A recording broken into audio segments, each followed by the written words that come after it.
Now the next part of this process of reintroducing some healthy valgus to my knee is to further weight bear onto my right leg while maintaining the valgus and start to feel some muscles in my hip and in my leg coming alive in a larger way.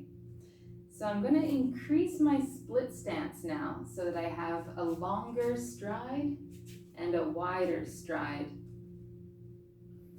What I'm going to start to do again is just put a little tiny rotation in my pelvis, but not the same exaggerated one, just enough to feel there's a bit of weight now going through the inside of my front foot, and my knee is definitely not pushing outwards.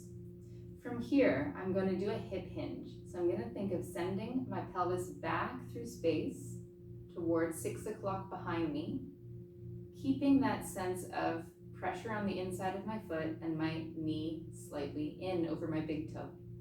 From here, I'm going to try to really weight bear onto my right leg. So again, I'm going to visualize my belly button, center of mass, pelvis, everything shifting more towards my right foot, but without that happening, without the knee pushing out.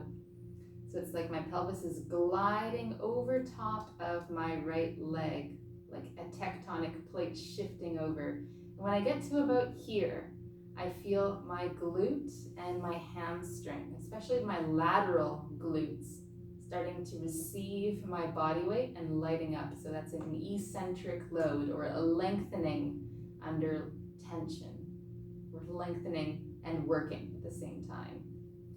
And I'm going to go in and out of that. Again, slight rotation just to help my knee find its way. Send my pelvis back towards 6 o'clock.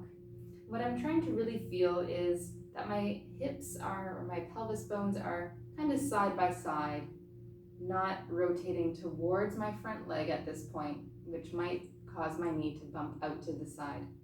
And the core intention really is to maintain that knee valgus and shift my pelvis across my right foot. The hip hinges to exaggerate the feeling of my glute getting to work. And you can see my shin is straight up and down, which is great actually.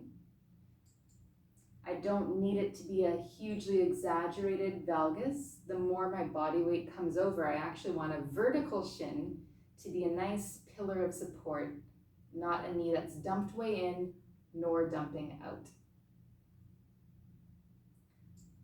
Give it a go, see if it's useful for you too.